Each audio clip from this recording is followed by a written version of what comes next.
Tomorrow night, the big one. The Buckeyes of Ohio State, number 7 Buckeyes of Ohio State, roll into Memorial Stadium to take on Indiana in a nighttime game. National TV audience, 7:30 on ABC. Joined now by Colin, managing editor over at Ohio State Rivals. How are you doing, Colin? Thanks for joining us. Thank you guys for having me. How's it going? Great. Dylan Sin from the Fort Wayne Journal-Gazette. Well, we got everything covered here. We got Notre Dame getting covered. We got Ohio State, Indiana. It's all kinds of big games, but doing great, man. Big game tomorrow even for Ohio State. Not that they probably look at it that way, but it's so weird because last year I was talking when Ohio State was a 21-point favorite, and I was like, oh my God, that is so off. I said, I cannot wait to jump on that. This year when it came out, I'm like, I don't know if that's enough. So it's just been a weird, watching this Indiana offense has been weird this year because they had so many returners and so well last year that it was just weird. I just don't see how COVID helped that or made that happen. They just played much better. But that hasn't been there this year, and they're struggling offensively. On the defensive side, they're pretty damn good. Yeah. And they just need a competent offense really to complement that to have won a few more games, I believe. But if they can get that going in this game, because Ohio State is really good, but I don't know that they're quite as good as they have been in the last few years. So the opportunity's there. Of course, you know that better than I do. You cover them. Yeah. So, I mean, I want to start with the Indiana defense, because I think when I was looking into just Indiana planning for this game and things like that, I mean, one of the things that, my eyes took me straight to that Indiana rush defense and how they faced Jerome Ford, they faced Kenneth Walker, these guys that are just high profile running backs. They haven't allowed an 100-yard rusher this year, and which is kind of mind boggling knowing who they have played. So I think, the first question that I have was, is Trevion Henderson going to be the one to break that seal? Is he going to be the one which that's the thing. When Ohio State faced Maryland early on, Maryland kind of just they bogged down on the run. That defensive front bogged down on the run, limited Trevion Henderson to 19 yards on 9 carries in the first half. They stopped him. It was the first defense that really was like, okay, this running back, this freshman phenom is normal. He's human. And they made, in response to that, CJ Stroud looked amazing. Like CJ Stroud over the past 2 weeks since he came back from resting during the Akron game. He couldn't be stopped. So that opened the defensive line a little bit to allow Henderson to get some holes. That's kind of that's kind of the approach I'm expecting. And I think that's what Ohio State would be expecting as well is, okay, start with Henderson. If they can stop Henderson, maybe Indiana has a chance to get to CJ Stroud. But I think if Ohio State can get the passing game going, it's just going to open the offense up to whatever they can do, kind of like what Maryland tried to do against them last weekend, or 2 weekends ago, excuse me. Yeah, the secondary's been hit a little bit with some injuries. Tywan Mullen has been out, of course, one of their better one-on-one defenders, corner edgeman, corner guy.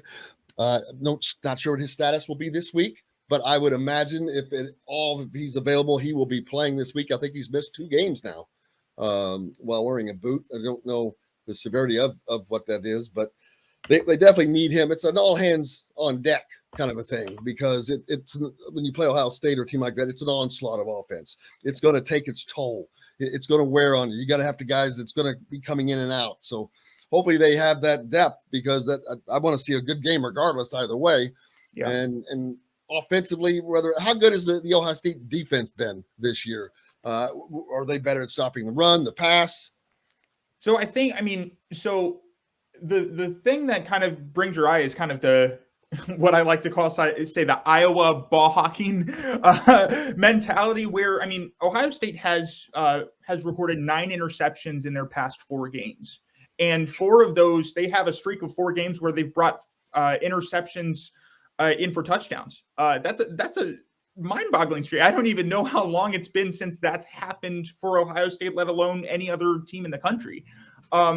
It's not a streak that is sustainable over the course of an entire season. But I mean, I think what you've seen from the Ohio State defense, especially as it's changed from, the high profile change in play calling from Kerry Combs to Matt Barnes, which if you ask Ohio State this or Ryan Day this, he's like, oh, it's not Matt Barnes running the defense. It's a collaborative effort at this point.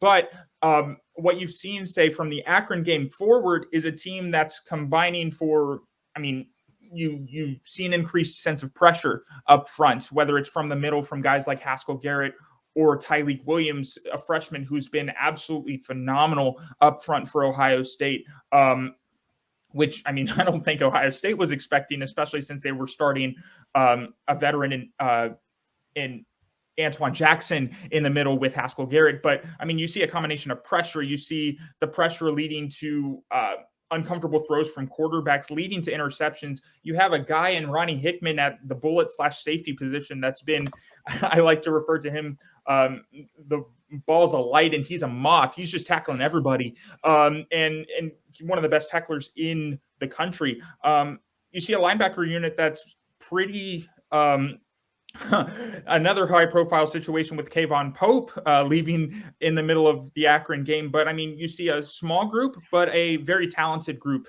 of guys in a group that Al Washington's confident in moving forward. And a very young secondary, Denzel Burke, has been as shut down of a corner as Ohio State's had, and he's only a freshman. There's work to be done, but this is a defense that's extremely, extremely confident heading into the second half of the season. Dylan? Yeah, I guess that was what I was going to ask you is we've seen the last few games, they've been much better, Akron, Rutgers, Maryland. Is there any sense from what you've seen on film that IU is a team that can maybe test some of that new system and some of those players and see whether there are any pieces that are still trying to figure things out, or is IU just not have the horses to really give them a test in that way? I think based on last year's game, I mean, whether it's the same, I mean, there's a lot of the same personnel from the 2020 game. I mean, it may not be Michael Penix, but it's a lot of the same scheme. It's a lot of the same guys. I mean, based on how they, came super close to coming back in that one. I mean, Ohio State's worried. Ohio State, I mean, it's been a focus of conversation from coaches to defensive players. They're like, yeah, this wasn't the defense that we wanted to show. I mean, allowing, 3 touchdowns in the final, say, quarter, or 2 touchdowns in the fourth quarter, in the final, say, 3.5 or 2.5, 1.5 quarters of that game last year. I mean, they can bring, no matter what they bring defensively. I mean, Indiana has shown that it can come back against Ohio State. Now, can Jack Tuttle do that? I'm not sure if that's the guy, but I think, I mean, Indiana has shown in the past that Ohio State's defense can be beaten.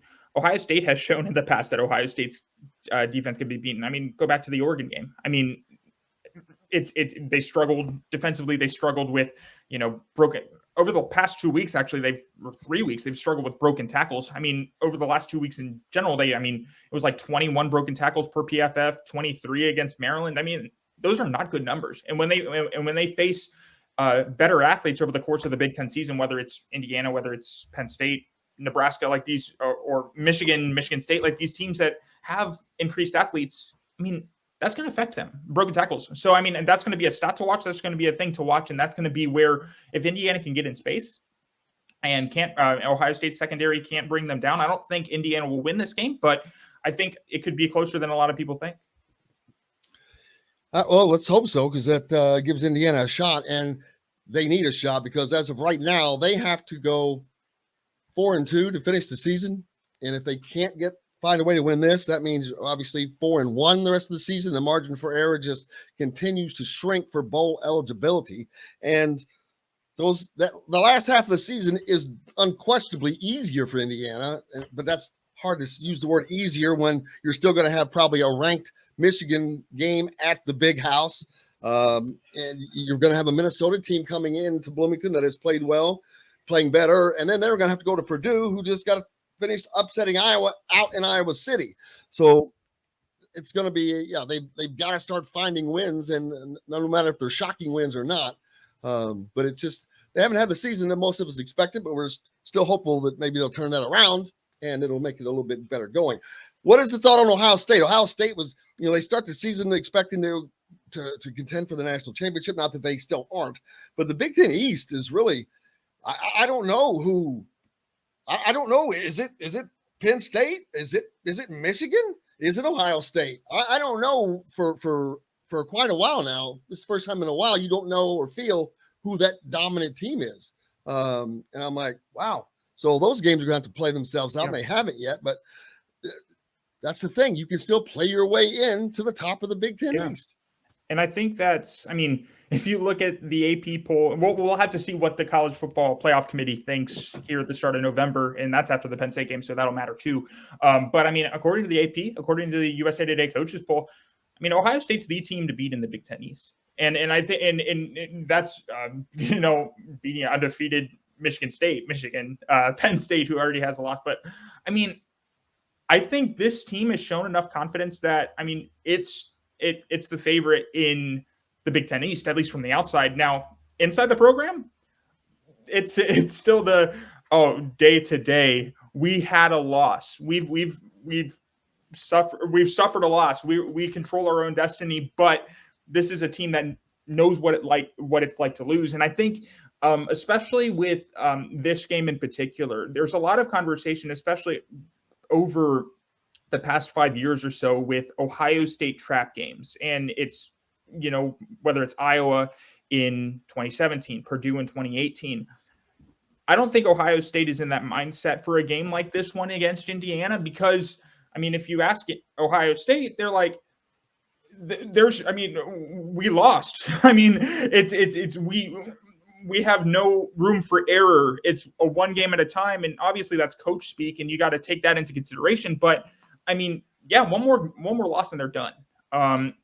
Now, if they come to beat Penn State and they kind of buy themselves into that national picture again of, we're one of the top 4 teams in the country and can make a run at this thing because we beat Penn State, I think that's when you can start getting a little dangerous. But those games haven't come yet for Ohio State. They're still on that day-to-day, week-to-week kind of grind here. And I think, at least for a redshirt freshman quarterback, for a freshman running back, for an inexperienced defense, a young defense that's getting better each week, I think that's the mindset you have to have. But this team, it's confident at this point. And I think they feel that, they're this team to beat in the Big Ten East. And you talk about confidence. I think that's one thing that Indiana has struggled to find, but they have to be the only team in the country that this will be the 5th game against a team that is or was ranked in the top 5, not just ranked, the top 5. They've got 2 more ranked opponents on the schedule coming. 7 opponents out of the 12 are ranked. That I don't know. There's an SEC school that has had to deal with that. Yeah, welcome to the Big Ten, I guess, this year.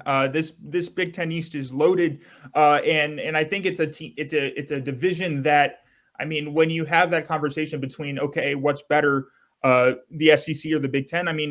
As of this year, the Big Ten is doing something that really it hasn't done in a long time, if it ever.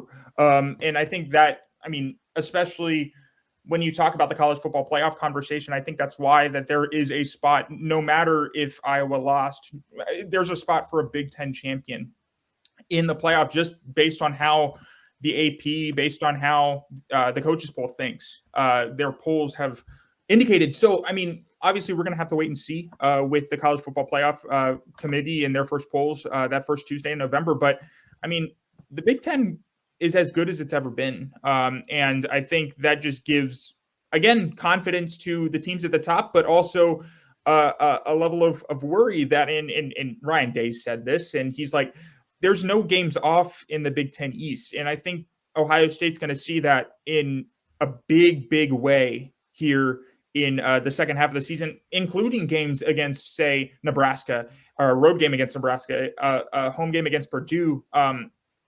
Those are games that are not, they could be lost. And it'll be interesting to see. But I mean, there's no games off in the second half of the schedule for Ohio State, and it'll be interesting to see what they look like coming out of their off week.